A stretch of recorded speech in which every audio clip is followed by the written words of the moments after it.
Now, we need to watch a YouTube video that I saw. I saw this right before I was going to clock out. I saw like the first 2 minutes of it, and I was like, wait! Content Farm, new video came out 4 days ago by a smaller creator, bigger than me, named The Watchover. He has 7,000. He has 7.69 thousand subscribers. So, not too terribly much, right? Still under like 50,000, but a pretty decently sized creator. But a smaller one nonetheless. And I saw this video, and I felt like I wanted to watch it on stream. Let's see what he's got to say. It's called "Why Free to Play Games Suck, but We Play Them Anyway." Boom. My answer is because they're easily accessible, and sunk cost fallacy. Most people have already felt like they put too much money into them to stop playing them, or there's nothing else out that they want to jump into. Okay, let's see what he's got to say. Toxicity, cheaters, pay-to-win mechanics, overpriced cosmetics, and psychological manipulation. Let's find out why free-to-play games suck, why we can't stop playing them, and confront the brutal economic reality of the gaming industry. What even makes a game free-to-play? It's a tricky question because it's an umbrella term. Overwatch, League of Legends, Hearthstone, Valorant, Call of... Why did he start with like 2 Blizzard games? Overwatch and Hearthstone. What's going on? And then an Activision game, which is Activision Blizzard. Damn, bro. And then he's got 2 Riot games in here. Holy. He's really in the trenches. He's so cooked. Call of Duty, Warzone, and every other free game are all bro is so levels cooked of free. See, you can download Destiny 2 at no cost, but how much of it can you really play? You can't really call Destiny 2 a free game. For free and be played to some extent gets classified as a free-to-play title. Okay. So like, you can't really call Destiny a free-to-play game because you have to pay for the expansions, or you're losing so much content. There's like so much content that is locked behind a paywall. Like what was it? The Queen. I can't remember. I don't remember the names of fucking expansions. I'm not a Destiny player. I don't give a fuck about Destiny, if I'm quite honest. But I know that it's very popular, and to get into it, there's a paywall because you're missing all of the previous DLC from other seasons, which means you're missing those weapons, and then you're also going to be missing future DLC with the seasons to come after, right? Even though these games run the gambit of styles and genres, there's one clear Genshin Impact thread that ties them all. Is that Honkai Star Rail? No cost for entry, but once you're inside, run your pockets. Run your pockets is crazy. That was pretty good. With free-to-play Run them pockets, boy. Is a way to spend money. Microtransactions. Okay. The irony is killer. Free games are notorious for their often predatory monetization systems. Gacha games and loot boxes run rampant, and they actively... I don't know why we say gacha games have I don't know why we say loot boxes are rampant when most games don't have loot boxes anymore. Like, especially not as like the main or only paid feature, right? I like a game that has loot boxes. Technically, Rumble Club has roles for skins and paint, so that's a loot box. And then Apex Legends has loot boxes, but there's also just a storefront. Like, we all know that there's a storefront now where you can just buy rotating items, and that's the vast majority of how most people spend their money. You have to be a gambling addict or an idiot to use the rolls or already have them accumulated, right? Like, if you don't have them accumulated and you're choosing to buy rolls over buying the thing you actually want, you're a gambling addict. You're not even a gamer. So I don't know why we use that as some sort of example that it's making gaming bad. It's just being predatory towards people who have like addictive personality disorders, but that has nothing to do with me. I don't give a shit. That's fine. I'm insensitive. I'm a bad gamer. I'm a good gamer, bad person. I don't care. It's that what that got to do with me. Harm their player bases. The way these systems prey upon our psychology could be a video. That's supposed to be FOMO, once in a lifetime opportunity. Buy it now. You got 20 days. 20 days left. Buy it now. Buy it now. You'll miss out. You'll never get this super cool waifu card ever again. All on its own. The tantalizing prospect of a rare item, of one more spin on the wheel, one more pull. There's a reason loot boxes have been outright banned in several countries. Their effectiveness is clear. Not every game still uses them, but it's certainly not uncommon. The fact that there's an entire genre, gacha, of games dedicated to the loot box speaks to just how profitable this mechanic can be for these companies. Do you guys know why they're called gacha games? Do you know where the word gacha comes from? You can't blame the game for this. Gachapon exists outside of video games. Gachapon is where the term gacha comes from, right? So like I'm gonna go forward so that I'm not so bright. Gachapon is the systems that are used in Japan where they have like little collectibles and a little thing you spend like 25 cents for, and there's rare collectibles and there's uncommon collectibles and common collectibles and super rare collectibles.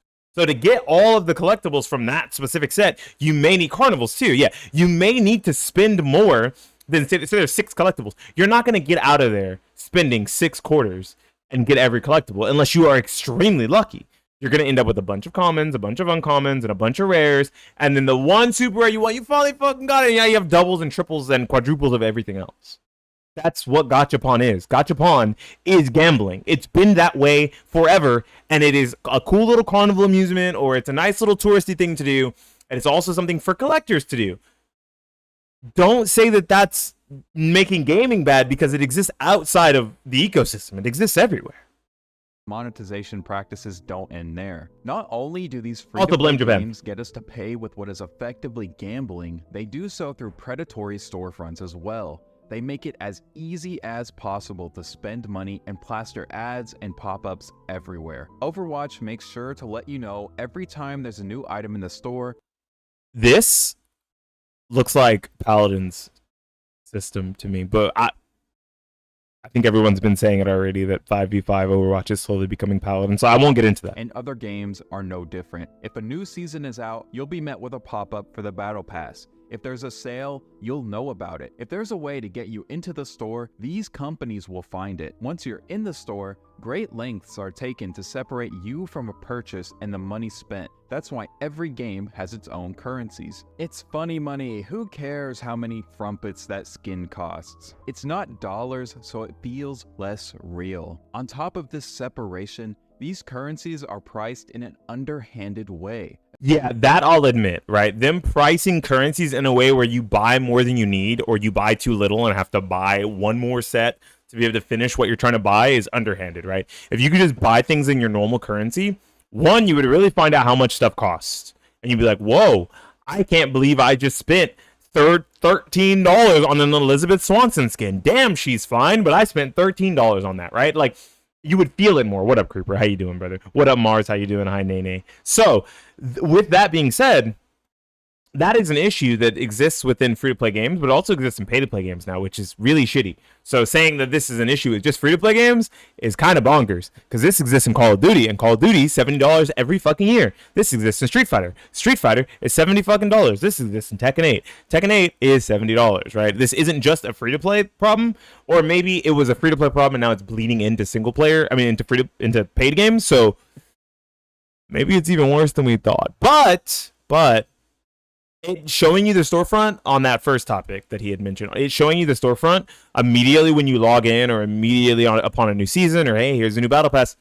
Yeah, dude, the game's free. They're trying to push you to spend a little bit of money, because if they don't push you to spend money, then the servers could go away.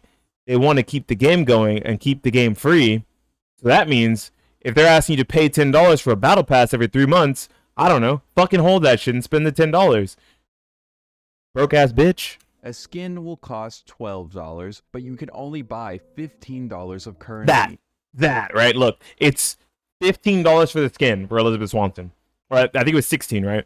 But to get enough V-Bucks to buy Elizabeth Swanson, you need to buy 2,000 V-Bucks, which is $9 plus $9, so $18, or you need to spend $22.99, which is under my face. So $23, and you end up with 9% extra and a little left on top, right? Which is fucking annoying. Now, once you've bought the skin you've wanted, you have $3 of currency. Of leftover currency. Yep. This leftover amount will never be enough to buy another item you actually want. You'll be left with the choice to spend a little more and get something you really like, or spend the surplus on something less desirable. Once you've bought once, you're more willing to buy again. That's why you see welcome bundles and starter kits. It's easy to justify They're trying to get you to spend $5 in your first hour of playing, or $10 in your first hour of playing the game, right? So that if you never touch the game again, they still already made a minimum of $5 or $10 off of you. I'm going to be honest, That is not as bad as buying a $70 video game and finding out you didn't fucking like it. That feels a lot worse. Sure, that video game is a physical game and you can come back to it and play whenever you want.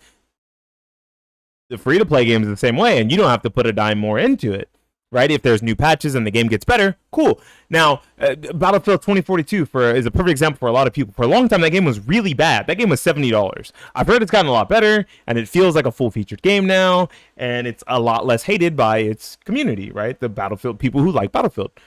But it took a long time for that, which means that for a long time, people just hated the game and already put $70 into it. Imagine if that game was free. It would have just bombed.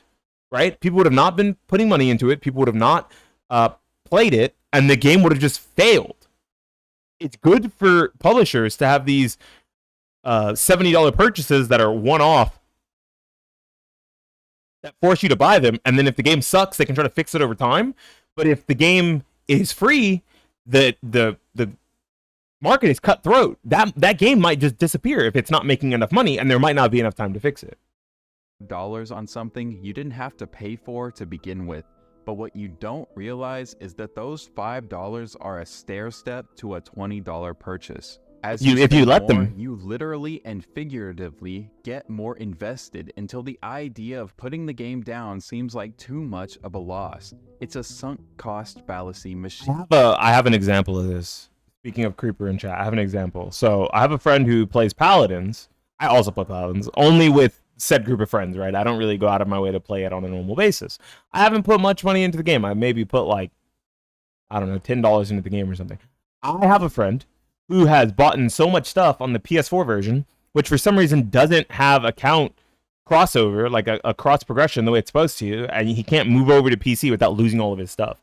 So instead of stopping buying stuff, not buying anything more, years ago, he just continued to buy stuff on the PS4 ecosystem, knowing that eventually, if he ever quit playing the game or if the servers ever died on PS4, he'd be forced to buy a PS5, which is a sunk cost fallacy in its own right? Another example of that. It doesn't stop at buying some coins either. Games will often include numerous currencies with different exchange rates to further obfuscate the real cost of these in-game purchases. Yeah, a lot of games have like 2 or 3 currencies, right? When you look at Rumble Club has 3. It has gears that let you level up gear cards. It has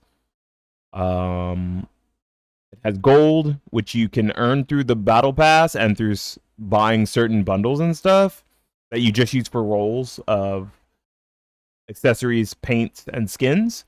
And then there's gems, which you use to hard outright buy the skins, accessories, or paints you want.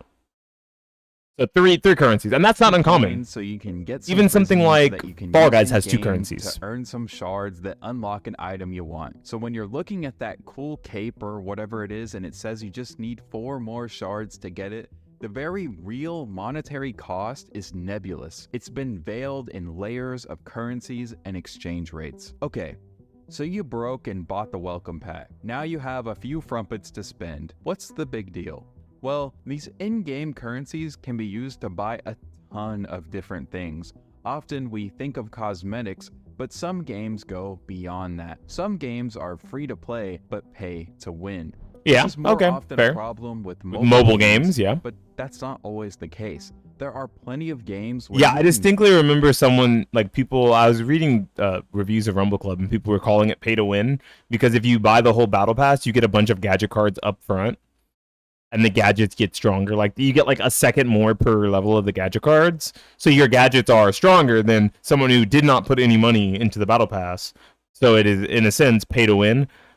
I think that's like very reaching, but even something along the lines of that, to some people would be considered pay to win. So like pay to win exists in a game that was originally created for a mobile atmosphere. Directly or indirectly buy power, whether that's through levels, cards, gear, or power-ups. These advantages are real and clear. I think everyone hates pay to win. However, when there's a certain level of skill involved in the game, it can make it difficult to see just how much money matters. Sure, that guy has a better tank than me, but if I had just played better, I could have won, and if I keep playing, I can unlock the tank they have anyway. So is it really a big deal? It's how games like Clash Royale and War Thunder sink their teeth into an unsuspecting newbie. But sometimes the advantages art so clear. Just because an item doesn't directly give you an immediate boost in power doesn't There's mean no it's way harmless. he's gonna mention can cosmetic drastically skins. change Yeah, the way a okay. character looks, making them Okay, so the reason why he's mentioning cosmetics is because some games it's really hard to see or hit certain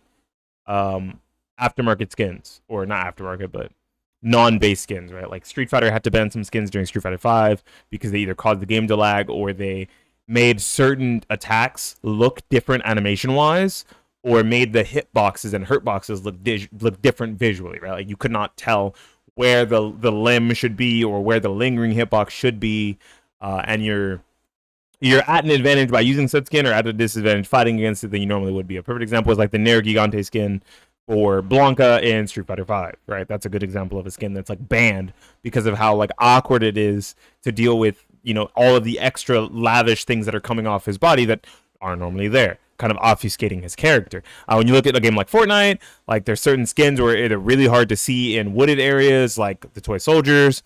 A lot of skins that are like snow operators or snow operatives, whatever. They're wearing white. They're really hard to see in snow areas. And there's some skins that have like really big heads. So like you think you're headshotting them, but it went through their head, like over their head, because like they're a peely, and the peelies have a larger than normal hitbox.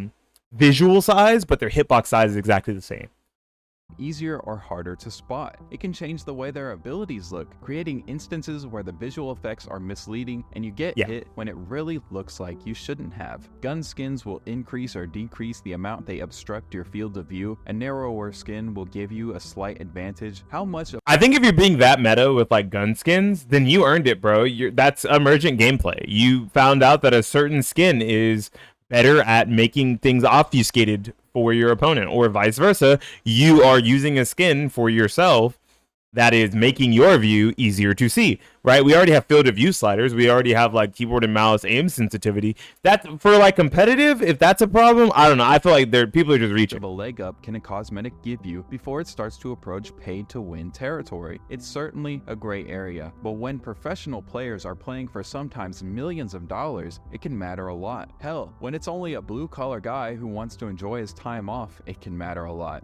No one wants to feel like they lost a game of skill because they didn't run their credit card. Speaking of running your card, we haven't even talked about the price of these cosmetics either. I'm sure you've heard about the $500 Ari skin in League of Legends, or the fact that to be guaranteed an heirloom in Apex Legends, you need to open $500 worth of loot boxes. Damn. Listen, I don't know how much dev time it truly takes to make a skin. I don't know the inner financials of paying the employees to make an emote, but this lack of transparency means it's impossible for a player to truly judge the worth of an in-game item.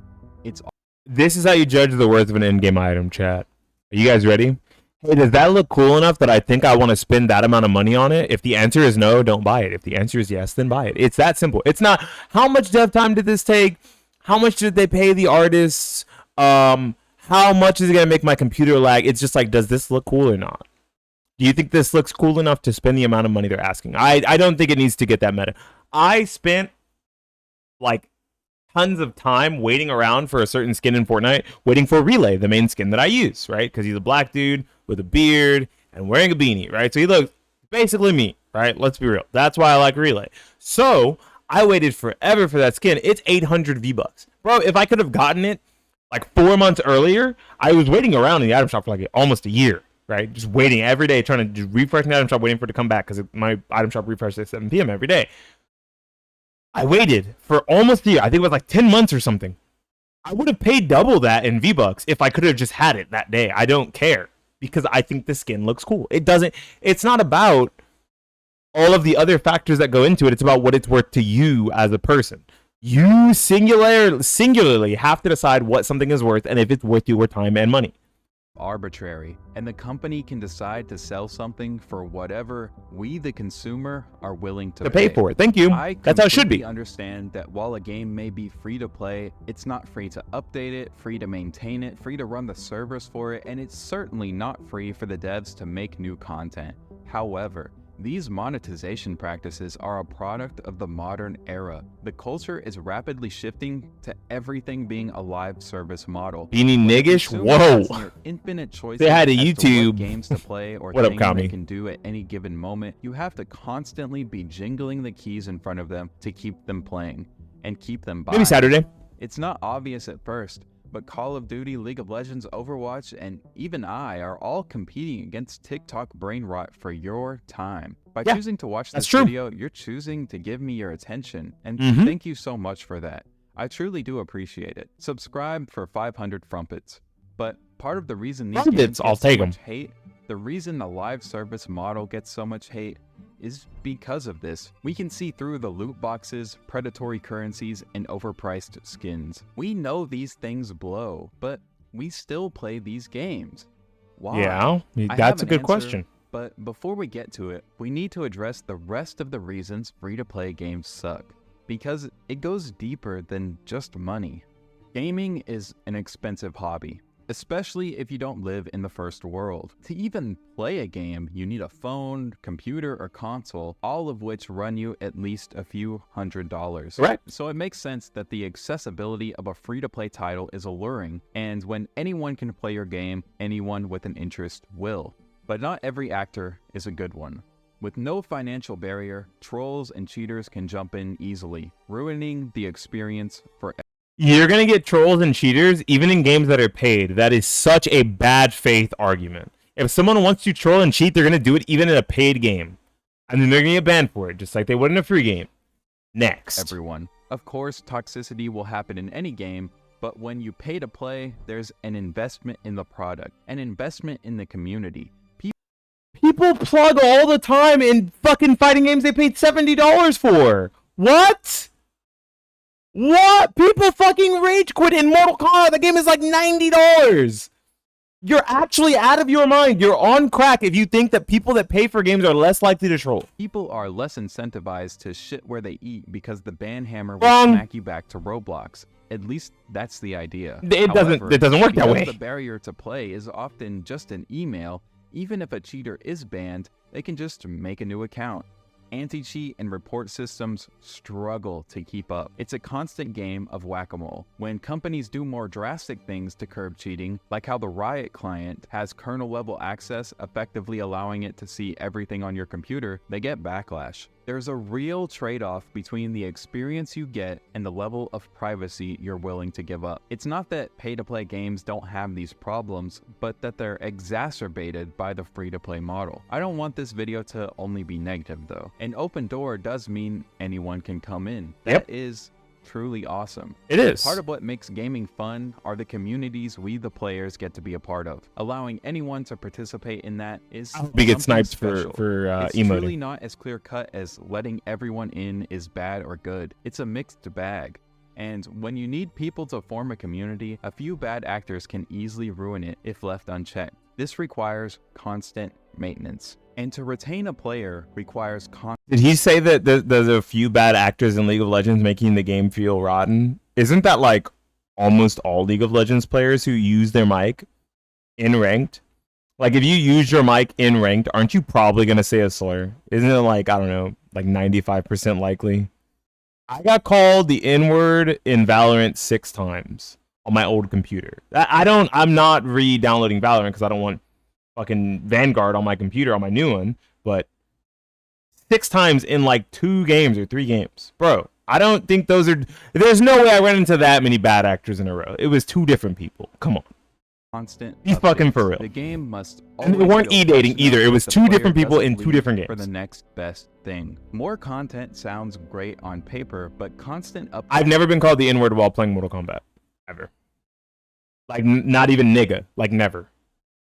Dates You ready? negative. These constant changes and additions. I've can never been throw called the game N-word balance actually in my out the adult life. You window. ready? You'll see players complaining across the internet about their favorite live service game's most recent update. And I hear you saying, not all free-to-play games are live services. This is true, but unfortunately, the games that don't I think that's get just a this problem with treatment live service. die. That's just a problem with live service. You absolutely can have this same thing happen in a non-free-to-play live service game, right? You look at fighting games, for instance. Fighting games have patches every 6 months to a year. And there are patches people like, and there are patches people don't like. And generally, so sometimes there are patches where everyone agrees, no, this was a bad patch, right? And what happens is you have to deal with that shit for like 3 months at minimum. Like if enough people complain, maybe instead of patching every 6 months or every year, they'll fix it in like 3 months. Roko, yeah, nice. Like that's literally just how it works.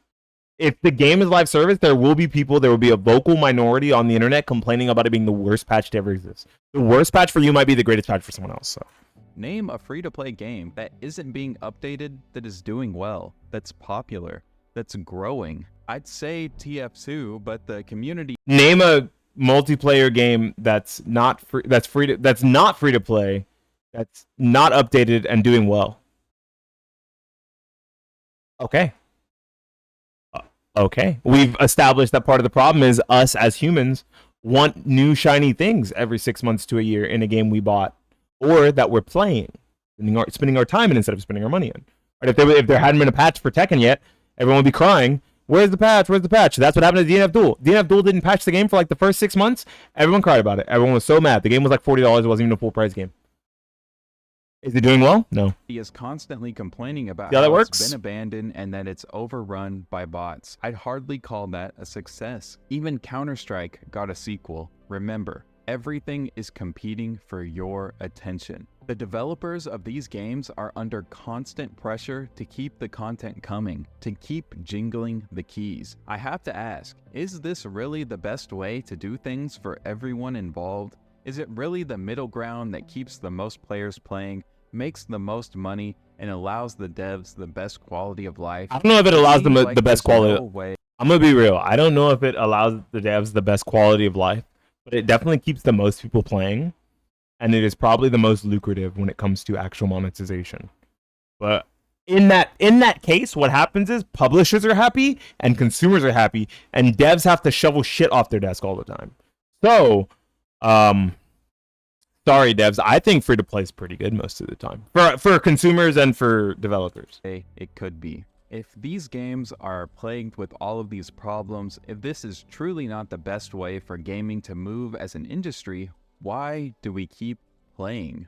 How do these games keep us coming back season after season? I think it's because they're fun. Why will we buy skins and battle passes when the core gameplay experience is free? It's all about the hooks. Daily rewards, limited time events, seasons, it's all designed. I never finish like rewards, extra rewards outside of the battle pass in Fortnite unless it's really easy. Like I have like the Avatar Korra skin and like the first Magneto skin because those were really easy to do and I didn't have to go out of my way. If I don't want to do something in a video game, I don't do it just for rewards. Ever. I've never been an achievement hunter. Why would I start now? Right?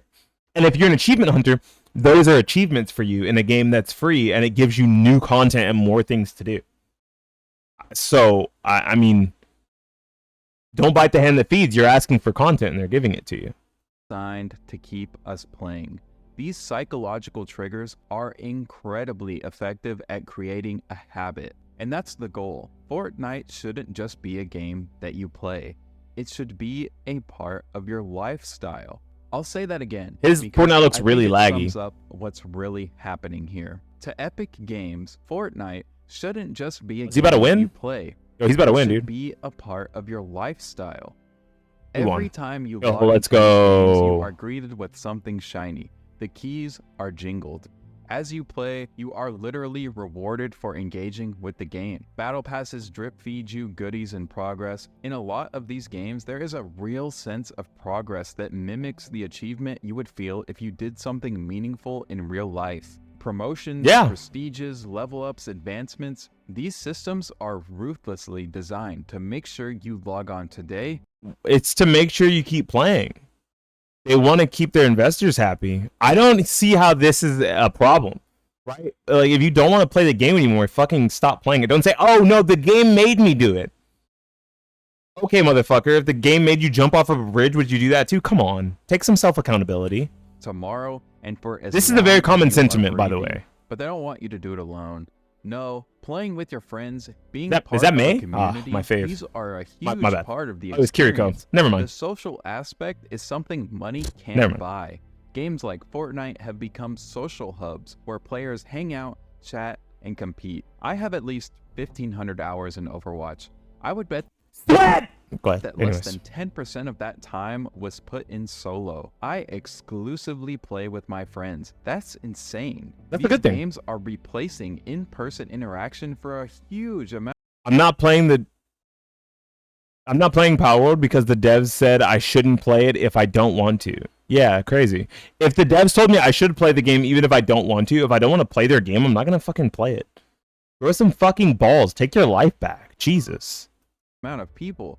Again, I don't want to just be negative. It's not all bad. These hubs have allowed people to make friends with people on the other side of the planet. People are lonelier than ever, and these games allow people to connect in a way they never could before, with people they never could before. As wonderful as that is, these companies use it to their advantage. They sell us skins and emotes so that we can express ourselves to others in these virtual environments. Never gonna get me to hop on a game I hate because of an event that has a cool skin. Yeah, you see how you just have a pair of balls and you don't let life grab you by the balls and tell you what to do?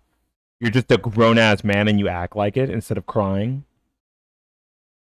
This is like one of the most entitled gamer moments. Right, where it's like, these games are designed to make me want to keep playing. I don't want to keep playing. Then stop fucking playing. How hard is that? I don't get it. When I'm not... Did you guys know that I haven't booted up Tekken outside of locals and playing with Creeper in like a month? Because I don't want to fucking play it. The game was $70. I'm more mad at myself that I spent $70 on this shit and I don't want to play it anymore. If the game was free, I'd be like, well, no harm, no foul. I don't want to fucking play this shit anymore. Let me get out of here. Same thing with Street Fighter. Outside of locals, I have not turned on Street Fighter. I've been a fighting game channel almost exclusively since I started streaming. And I have not had fun with modern fighting games, so guess what I do? I don't fucking play them. I don't cry about it on the internet. Didn't you gift me Tekken as well? I spent $140 fucking on Tekken 8, and I think that shit is garbage. So I don't get on the video game. You see how that works? But let's address the biggest reason we Thanks, start and keep playing these Thanks for reminding me, games. fucker. It's in the name. They're free. God, I This spent money on that shit accessibility is twice. a major factor in their popularity. My favorite game of all time, Overwatch, is likely only still up and running because of this accessibility factor. Its move from pay-to-play to free-to-play dramatically increased the player base. There is no risk involved. You know what's funny about that? I've heard all negative things since the game went free to play. Like, I've heard people have been so much more mad about Overwatch since it went free to play. I think that's just a game developer skill issue rather than a free to play issue. In Just trying saying. the latest free title. All you have to do is give up your time, your attention. And hey, if you like the game enough, maybe you decide to buy talking the about battle Remnant? pass or a skin you really like. Let's see when that new to do mode comes you out, bro. have to convert Let's your see. money into an in-game currency. When you do, If it's a you horde get mode or a $3 roguelite, worth I'm of in, currency, dude. leaving I'm you so with a fucking useless down. surplus. But if you log back on tomorrow, you'll get 100 more frumpets. I found that I And really, if you really log like on the day roguelikes. After that, you'll get a really cool emote. And if you just play a little longer, I had no idea. unlock Overwatch 2 is another trash? skin I've never played it. or another I'm not an currency Overwatch or guy. Another emote, and if you'll just get a friend to play with you, you can get another free thing. And if you'll just give enough of your time and attention to the game, you just might actually feel like you've achieved something. I don't care if I achieve something or don't. I care about having fun. If I'm no longer having fun in the video game, I don't turn it on. If I'm having fun in the video game, I continue to turn it on. And I support games that give me that sense of fun. I spent, I don't know, like $50, maybe $60 in Rumbleverse. It gave me that sense of fun and enjoyment that I had never had since I was a child in online multiplayer games, right? Also, Rumble Club is making me feel that way right now. So, I've given it money, and I'll continue to give it money until I don't find it fun anymore, and then I'll stop playing it. What the fuck?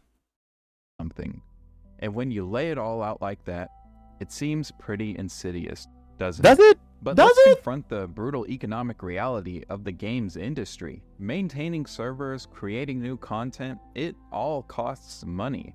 Developers need to fund these somehow. This explains the heavy monetization tactics we see in free-to-play games. And after all, a games company No, not Remnant 1 has a roguelike. I know we have a rogue. I know it has a roguelike. Needing to make a living is insidious. I don't think needing to make a living is insidious. It's just like part of the world we live in. So I think people doing their best to try to give you a product that you'll enjoy, but making a way for you to continually come back and make them revenue is just the way the world works right now. And if you don't like that, go fucking play single player games that don't charge you for anything outside of the base game experience and never buy DLC. I don't know what to tell you. Is just that. But then don't complain that you can't 100% all the achievements without buying the DLC either, because that shit pisses me off too. Company. Its goal is to make money, and games cost a fortune to produce. That cost has to be recouped somehow. Before the modern era, games needed to sell a certain number of copies to break even, and even more to make money. In the age of the free-to-plays, you just need enough people to spend enough money to profit, whales. whether that's 5 people or 1 million. There are dinky mobile games or crypto scam games that are kept afloat solely by a few whales. You don't have to make a good game. You just have to make a game that's good enough that people are willing to spend money on it, and that begs the question, is the free-to-play model sustainable? There was tons of bad games 15 years ago before free-to-play was a thing. Like tons. I don't know why, like where this argument comes from that like free-to-play games are making more bad games and that's a bad thing. The market will the market will speak for itself and things will even out, right?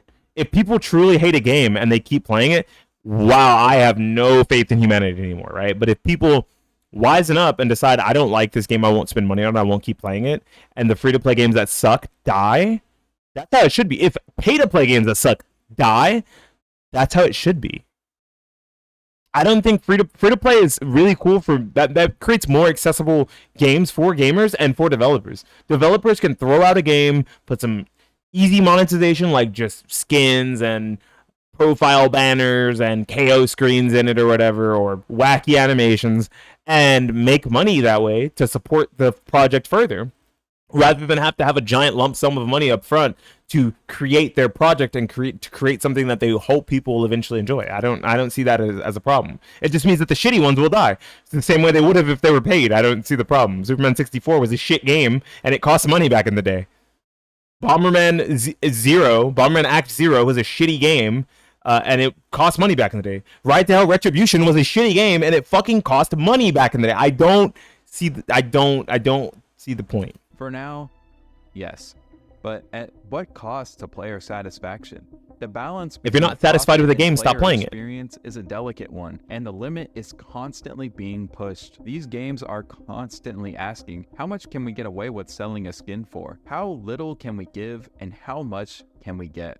It's bleak, but it is the reality. And the games that have stuck around for years, Overwatch, Dota, League, they have found this balance. The ones that haven't or choose not to engage slowly die. Did Overwatch really find that balance? I thought everyone was really mad about Overwatch right now. It's priceless, and the games that do well for a long time respect it. So it's not all bad.